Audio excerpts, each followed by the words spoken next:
Assalamualaikum warahmatullahi wabarakatuh. Bismillahirrahmanirrahim. Ashhadu an la ilaha illallah wa ashhadu anna Muhammadar Rasulullah. Allahumma salli ala sayyidina Muhammad wa ala ali sayyidina Muhammad. Rabbi israh li sadri wa yassir li amri wahlul 'uqdatam min lisani yafqahu qawli. Amin. Bismillahirrahmanirrahim. Salam hormatku, salam santunku buat para sahabat tercintaku, jamaah Uripi Allah dimanapun Anda berada, baik yang ada di dalam ataupun yang di luar negeri. Semoga kita semua senantiasa di dalam keridhaan Allah Subhanahu wa ta'ala. Amin ya rabbal alamin. Alhamdulillahirabbil alamin. Di malam yang indah ini,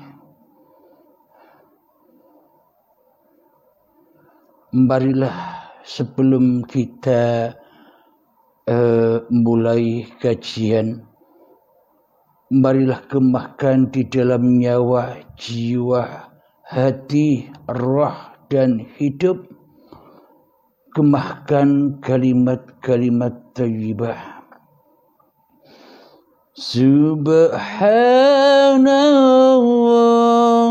walhamdulillah wa la ilaha illallah wallahu akbar wa la hawla wala quwwata illa billahil aliyyil azim.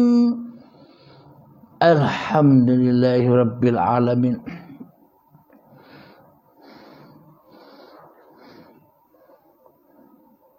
Kajian di malam ini adalah kita menanggapi bersama sesuai pernyataan saudara kita Muhammad Kace, yang mana di dalam pernyataannya, bila manusia ingin selamat maka ikutilah Yesus dan Bapa.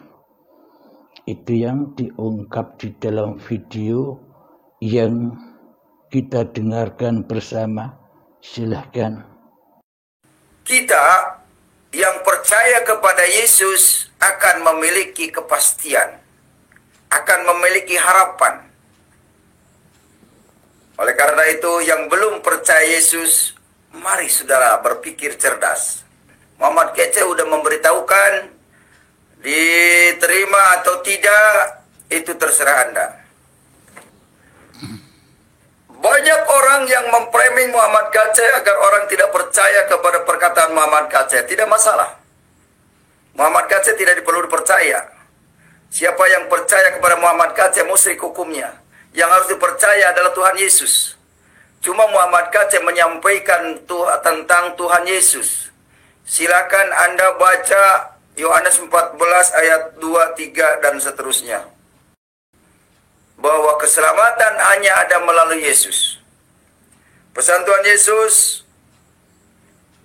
ayat yang keempat, ayat yang keenam. Akulah jalan dan kebenaran dan hidup. Tidak ada seorang pun yang datang kepada Bapa kalau tidak melalui aku, kata Tuhan Yesus. Jadi melalui Yesuslah kita dapat diselamatkan. Melalui Yesuslah kita akan sampai kepada Bapa. Tanpa melalui Yesus tidak akan sampai. Salam sadar Yang cerdas pasti pilih Yesus. Orang cerdas pasti pilih Yesus. Karena ikut Yesus pasti diselamatkan. Alkitab memberikan kepastian. Alhamdulillahirabbil alamin.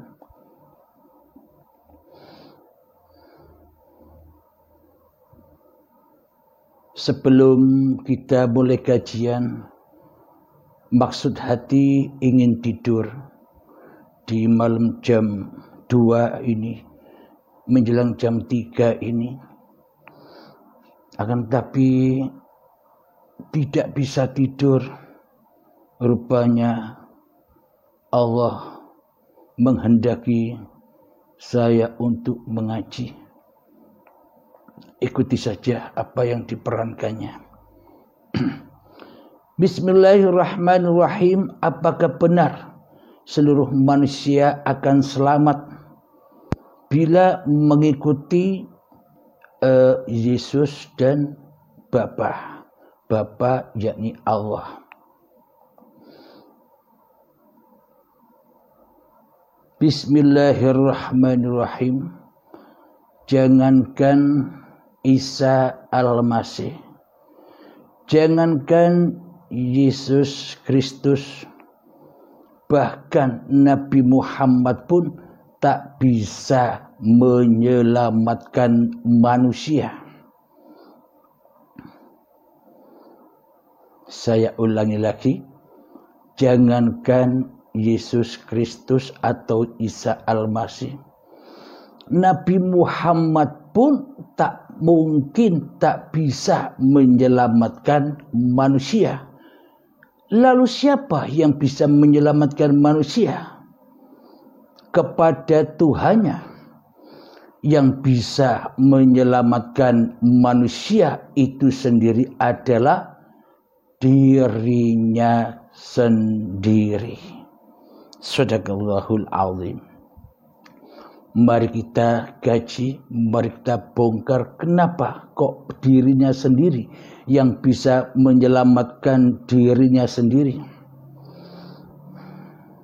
Sebelum kita kaji tentang diri, maka wajib kita tahu dahulu maknanya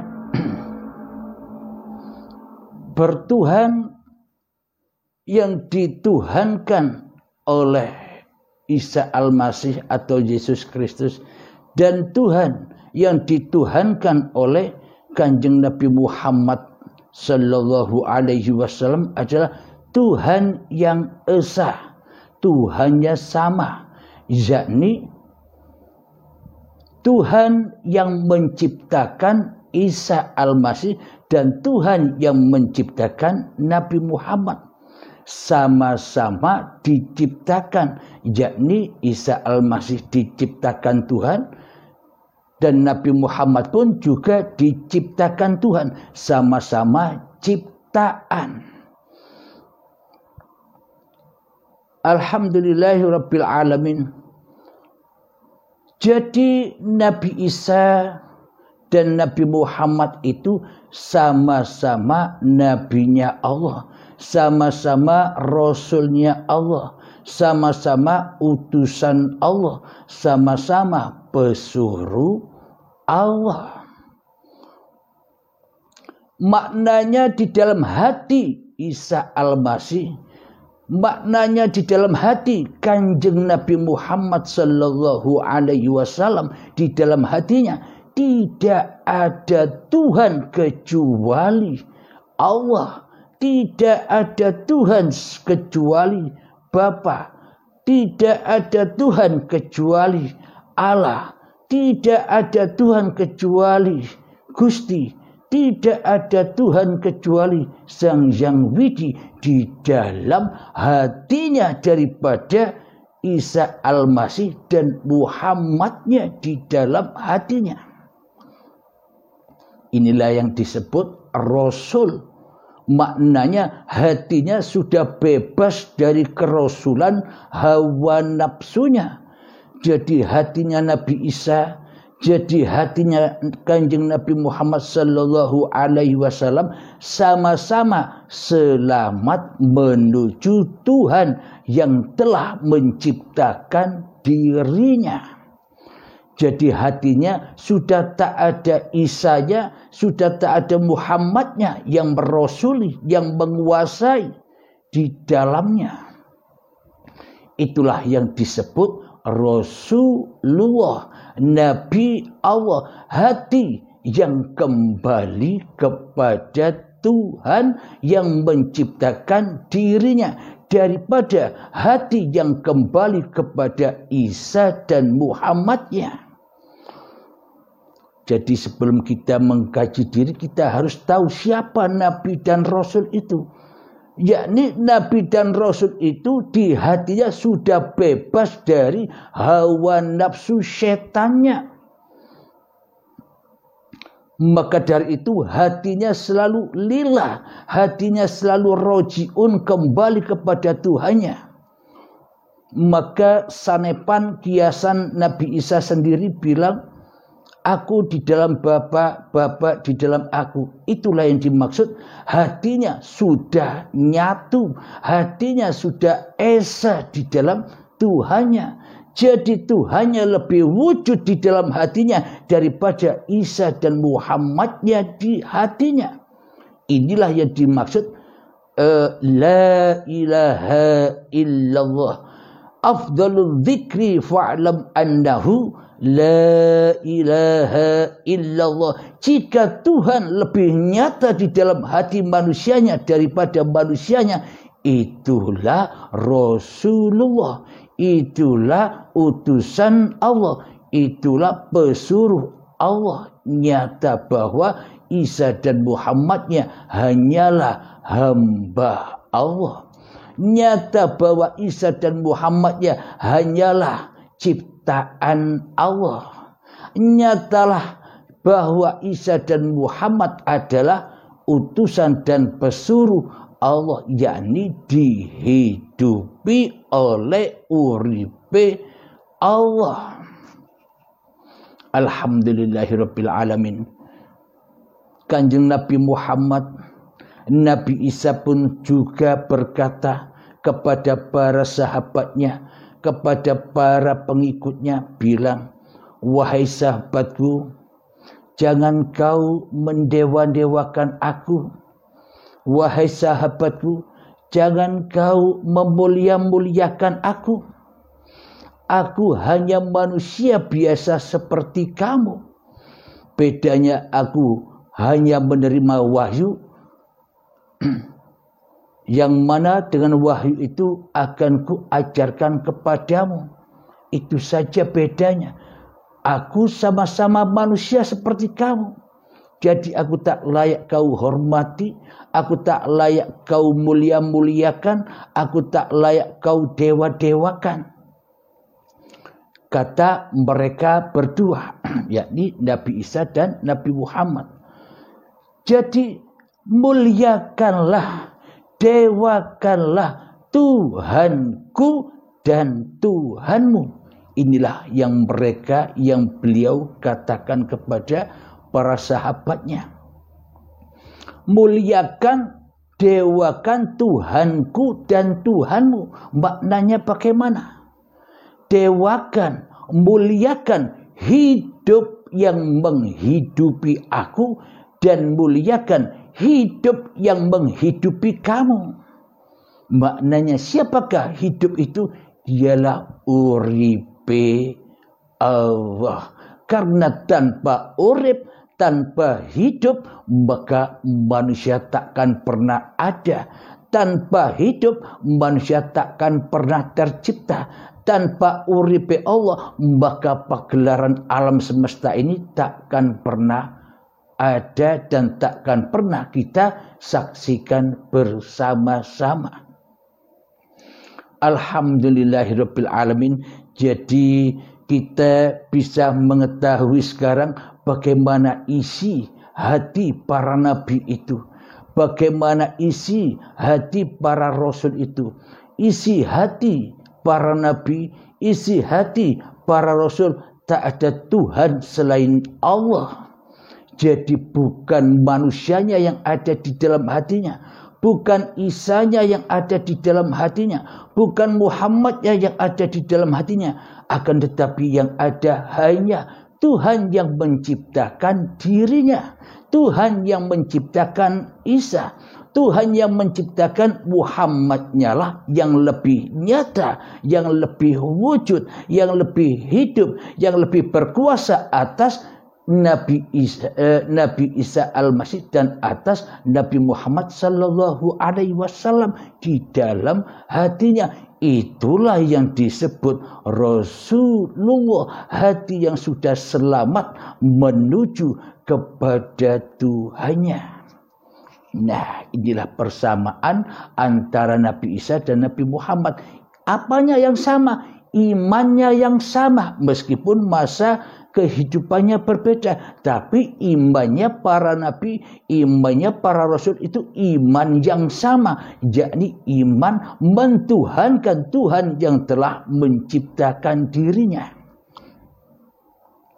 Sementara Nabi Isa, sementara Nabi Muhammad faham atas dirinya bahwa dirinya ini hanyalah ciptaan, bahwa dirinya ini hanyalah buatan, bahwa dirinya ini hanyalah rasul, bahwa dirinya ini hanyalah khalifah di muka bumi ini yang mana mewakili Allah, mewakili Bapa, mewakili Tuhan. Maknanya Nabi Muhammad dan Nabi Isa Al-Masih tidak boleh jadi Tuhan di dalam hatinya. Maknanya tidak boleh jadi Tuhan di dalam hatinya itu bagaimana?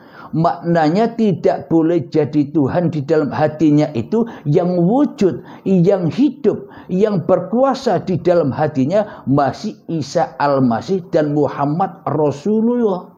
Jadi Muhammadnya masih wujud di dalam hatinya. Jadi Isanya masih wujud di dalam hatinya daripada Tuhan yang telah menciptakannya. Jadi Allah dianggap tak ada, Allah dianggap goib, Allah dianggap Adam, Orano. Itu yang tak boleh dilakukan oleh para nabi dan rasul. Kalau itu dilakukan maka syirik jadinya. Bila itu dilakukan maka ingkar jadinya. Bukan disebut nabi dan rasul lagi. Bila di dalam hatinya yang ada masih hawa nafsu manusianya di hati para rasul dan nabi itu. Maka dari itu disebut nabi dan rasul itu karena di dalam hati Nabi Isa Al-Masih dan di dalam hati Kanjeng Nabi Muhammad sallallahu alaihi wasallam sudah tak ada dirinya lagi kecuali Allah, kecuali Tuhan yang telah menciptakannya, kecuali Tuhan yang telah menghidupkannya, kecuali Tuhan yang telah menguasainya, kecuali Tuhan yang telah menciptakannya sejak dari tanah sampai menjadi tanah lagi kelak. Alhamdulillahirabbil alamin. Itulah Rasulullah, kerasulan Nabi Isa Al-Masih dan kerasulan Kanjeng Nabi Muhammad, sama-sama hatinya bebas, sudah lepas dari hawa nafsu kemanusiaannya. Alhamdulillah, semoga saudara-saudaraku kita semua semoga memahami apa yang dipaparkan ini. Jadi siapakah yang bisa menyelamatkan manusia? Apakah mungkin Nabi Isa Al-Masih bisa menyelamatkan manusia? Apakah mungkin Nabi Muhammad bisa menyelamatkan manusia? Bila di dalam hati manusia tidak bertauhid, bila di dalam hati manusia masih kufur, bila di dalam hatinya manusia masih mentuhankan dirinya daripada mentuhankan Tuhan yang menciptakan dirinya. Bagaimana mungkin Nabi Muhammad atau Nabi Isa Al-Masih bisa menolong manusia yang kufur di dalam hatinya, Bagaimana mungkin Isa Al-Masih atau Nabi Muhammad bisa menolong orang yang mengingkari hatinya akan Tuhannya? Yang mana di dalam hatinya contoh seperti saya sendiri. Apakah mungkin Nabi Isa bisa menyelamatkan saya? Apakah mungkin Nabi Muhammad bisa menyelamatkan saya? Sementara di dalam hatiku yang ada masih Abdul Halimnya daripada Allah. Yang ada masih hawa nafsuku sendiri daripada Allah. Yang wujud masih Abdul Halimnya daripada kewujudan Allah yang menciptakan Abdul Halim. Bagaimana mungkin Nabi Isa dan Nabi Muhammad bisa menolong saya sementara saya mengingkari kerasulan Nabi Isa dan kerasulan Nabi Muhammad itu sendiri? Mengingkari apanya? Iman di hatinya. Sementara selama ini saya hanya percaya saja bahwa Nabi Isa itu Rasulullah, bahwa Nabi Muhammad itu pun juga Rasulullah. Hanya percaya saja tanpa tahu isi hati keduanya, tanpa mengikuti isi hati Nabi Isa dan Nabi Muhammad. Hatiku masih penuh dengan hawa nafsuku sendiri. Hatiku masih penuh dengan kezalimanku sendiri kepada Tuhan yang menciptakan aku. Abdul Halimnya masih jadi Tuhan di dalam hatiku daripada mentuhankan Tuhan yang menciptakan Abdul Halimnya. Hawa nafsuku Abdul Halimnya lebih wujud. Hawa nafsuku Abdul Halimnya lebih hidup. Hawa nafsuku Abdul Halimnya lebih berkuasa daripada Tuhan yang membuatku, daripada Tuhan yang menciptakanku, daripada Tuhan yang menghadirkanku di muka bumi ini. Kenapa? Karena di dalam hatiku tak ada Tuhan kecuali diriku sendiri selama ini. Coba kita hayati, coba kita tafakuri. Saya belum kenal Tuhan. Abdul Halim belum kenal Tuhan. Maknanya di dalam hati Abdul Halim ini yang ada hanya Abdul Halimnya. Karena Tuhan, karena Allah, karena Gusti, karena Sang Yang Widi, selama ini hanya ungkapan-ungkapan kosong saja. Yang mana hanya sesebutan saja tanpa tahu makna di dalamnya, seperti hatinya Nabi Isa dan seperti hatinya Nabi Muhammad sallallahu alaihi wasallam yang sama-sama tidak mensekutukan Allah di dalam hatinya dengan Isa Al-Masihnya, dengan Nabi Muhammadnya, kecuali yang berkuasa di dalam hatinya keduanya hanya Allah. Nabi Isa dan Nabi Muhammad sadar bahwa dirinya hanyalah hamba Allah, digerakkan Allah, dirasuli Allah, diutus Allah, disuruh Allah di dalam beraktivitas di dalam kehidupan ini daripada dituhani oleh Isa dan Nabi Muhammadnya sendiri di dalam hati masing-masing. Sementara aku meskipun kelihatannya bertuhan menurut syariatnya, tapi hakikat hatiku tak bertuhan, kecuali yang ada hanya diriku sendiri di hatiku, kecuali yang ada hanya hidupku sendiri di hatiku, maka aku jatuh kepada kesyirikan. Abdul Halim mensekutukan Tuhan, Abdul Halim mensekutukan Allah, Abdul Halim mensekutukan Allah, Abdul Halim mensekutukan Bapa, Abdul Halim mensekutukan Gusti, Abdul Halim mensekutukan Sang Yang Widi di dalam hatinya dengan sosok Abdul Halimnya sendiri selama ini. Jadi hati Abdul Halim masih kufur di dalam bertuhan. karena tak ada Tuhan, karena tak ada yang wujud di dalam hatiku kecuali Abdul Halimnya sendirian selama ini tanpa Tuhan. Bertuhannya hanyalah dusta-dusta saja. Percaya pada Tuhan, padahal di dalam hati Abdul Halim tak ada Tuhan selain aku sendiri yang ada. Aku sendiri yang bisa ibadah, aku sendiri yang bisa pergi ke gereja, aku sendiri yang bisa pergi ke masjid, aku sendiri yang bisa beribadah, aku sendiri yang bisa sholat, aku sendiri yang bisa beraktivitas di dalam kehidupan ini tanpa Tuhan. Berarti Abdul Halim ini kan tidak bertuhan selama ini. Pertanyaannya, apakah mungkin Nabi Isa, apakah mungkin Nabi Muhammad bisa menolong saya yang syirik ini?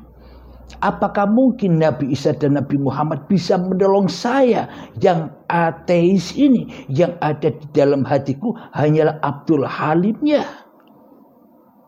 Coba kita pikirkan, Nabi siapa yang bisa menolong saya? Sementara hatiku kufur. Nabi siapa yang bisa menolong saya? Sementara hatiku ingkar kepada Allah dan para nabi. Kelihatannya saja iman, imannya hanya bodong. Tak tahu, tak mengerti apa sejatinya iman. Bertuhanku selama ini hanya bodong, bohong, dusta. Tak tahu hakikat sejatinya bertuhan. Allah seperti para nabi itu, Allah seperti para rasul itu, yang mana di dalam hatinya dituhani oleh yang menciptakannya. Jadi yang lebih nyata, yang lebih wujud di dalam hati para rasul itu Bapaknya, Tuhannya, Allahnya, Allahnya, Gustinya, Sang Yang Widinya daripada manusianya. Para nabi, para rasul, yakni Nabi Isa dan Nabi Muhammad, begitu isi hatinya. Yang ada hanya la ilaha illallah, yang ada hanya la mawjudan illallah. Sementara di hatiku Abdul Halim yang ada hanya la ilaha illa Abdul Halimnya selama ini. Apakah mungkin Nabi Isa bisa menolong saya?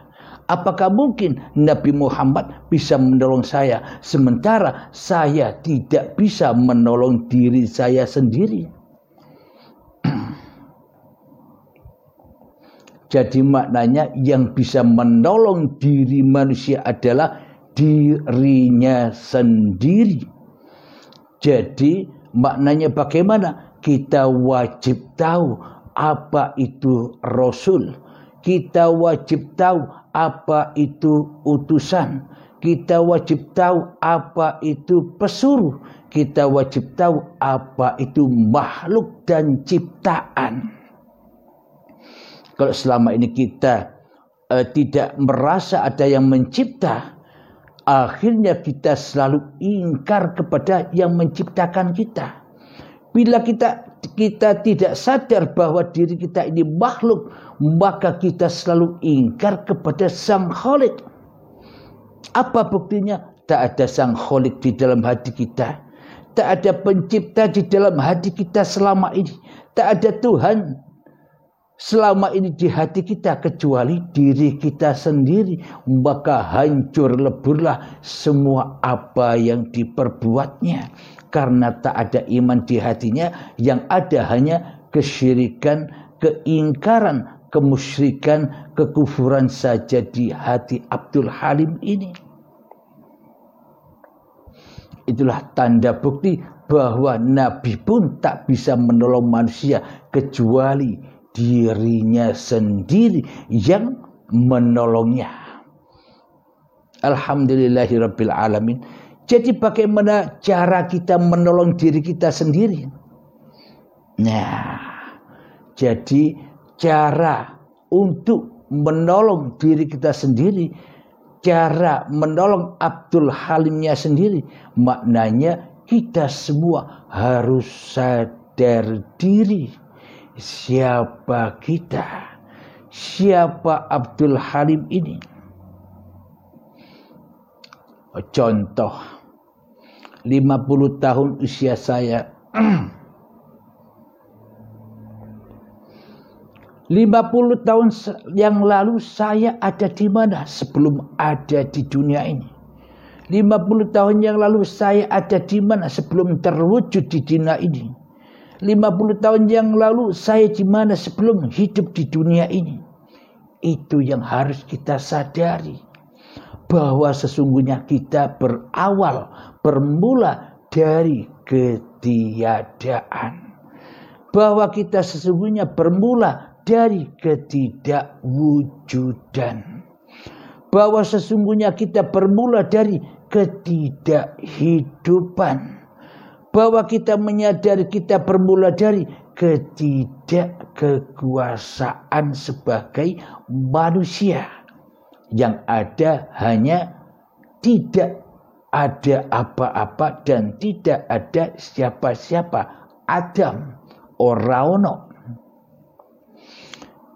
Jadi maknanya man arafa nafsahu, barang siapa memahami, tahu hakikat diri sejati manusianya yang tak ada. Barang siapa tahu hakikat diri manusianya yang tak wujud. Barang siapa manusia yang tahu bahwa hakikat diri manusianya yang tak hidup. Barang siapa tahu bahwa diri manusia yang tak punya kuasa, maka faqad arafa rabbahu, maka nyatalah kewujudan Allah baginya, maka nyatalah kenyataan Allah baginya, bahwa nyatalah kehidupan Allah baginya, maka nyatalah kekuasaan Allah baginya di hatinya, seperti imannya Nabi Isa dan Nabi Muhammad, yang mana di dalam hatinya yang ada hanya Tuhan yang menguasai manusianya. Dengan inilah cara kita menolong diri kita, yakni dengan apa? Dengan banyak sadar menyadari sejarah-sejarah kehidupan kita. Dengan kita mengenali sejarah-sejarah penciptaan kita. Kalau kita tidak kembali kepada sejarah, kita selamanya akan jadi setan di dalam hati kita. Yang mana setan tidak rela, yang mana setan tidak ridho bila harus sujud kepada keadamannya. Iblis dan setan tidak akan rela bila dikatakan tidak ada. Itulah iblis dan setan, sama dengan Abdul Halim ini, yang selama ini tak rela, tak ridho bila Abdul Halimnya ditiadakan di hatinya, kecuali Allah yang menciptakan dirinya yang ada di hatinya. Jadi saya selama ini bertuhan dan beragama hanya dusta belaka untuk menyembunyikan iblis, untuk menyembunyikan setan yang ada di dalam dada ini agar tidak kelihatan manusia. Ketika Abdul Halim mentuhankan dirinya daripada Tuhan yang menciptakan diri Abdul Halimnya selama ini. Jadi jelaslah, amat jelas bahwa yang bisa menyelamatkan, yang bisa menolong nasib kita di dunia dan di akhirat ini hanyalah diri kita sendiri. Dengan manjada wajada diri kita sendiri, dengan kesungguhan diri kita sendiri. Maknanya ya harus sadar diri. Bagaimana mungkin Nabi Isa Al-Masih, bagaimana mungkin Nabi Muhammad SAW bisa menolong orang-orang kafir, diajak masuk ke dalam surga? Tidak mungkin. Maknanya bila hati kita sinkron kepada para nabi, bila hati kita sinkron kepada Nabi Isa, bila hati kita sinkron kepada Nabi Muhammad, bahwa hidup ini sebenarnya bukan hidup manusianya, yakni uripe Allah, maka jadilah kita Rasulullah, maka jadilah kita utusan Allah, maka jadilah kita pesuruh Allah, yakni hati yang tidak ngaku-ngaku jadi Tuhan lagi kecuali uripe Allah yang menggelar diriku dan diri seluruh manusia. Jadi yang diikuti oleh manusia itu bukan dohirnya Nabi Isanya. Jadi yang diikuti oleh para manusia itu bukan dohirnya Nabi Muhammadnya. Tapi yang diikuti, yang wajib diikuti oleh seluruh manusia itu adalah laku hati keduanya. Laku hati Nabi Isa, laku hati Yesus Kristus, laku hati Nabi Muhammad yang selalu mentuhankan hidup daripada mentuhankan dirinya sendiri di hatinya. Jadi yang dicontoh bukan raganya, yang dimuliakan bukan raganya, akan tetapi yang dicontoh adalah hidup yang menghidupi keduanya. Jadi uripe sopo yang ada di keduanya. Bila kita pun juga faham bahwa hidup yang sebenarnya yang ada di dalam diri kita adalah uripe Allah, maka itulah yang bisa tertolong di jalan Allah. Jadi yang menolong itu siapa? Ya Allah itu sendiri. Ketika manusia rela, ketika manusia ridho bahwa manusia hanyalah ciptaan saja, bukan Tuhan di hatinya. Alhamdulillahirabbil alamin, sudah datang waktu subuh.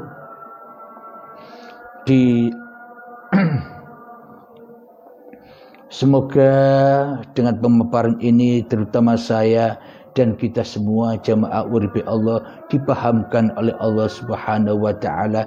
Amin ya rabbal alamin. Sebelum kita akhiri, kita gemahkan selawat dari Mindaful Bala.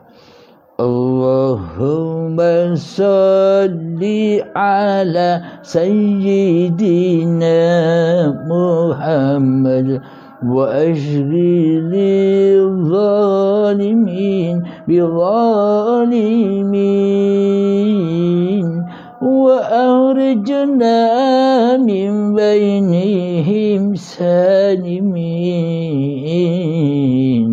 وعلى آله وصحبه أجمعين.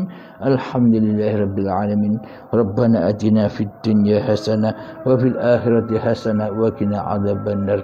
Wa sallallahu ala sayyidina Muhammad wa ala alihi washabbihi wasallam. Walhamdulillahirabbil alamin. Assalamualaikum warahmatullahi wabarakatuh.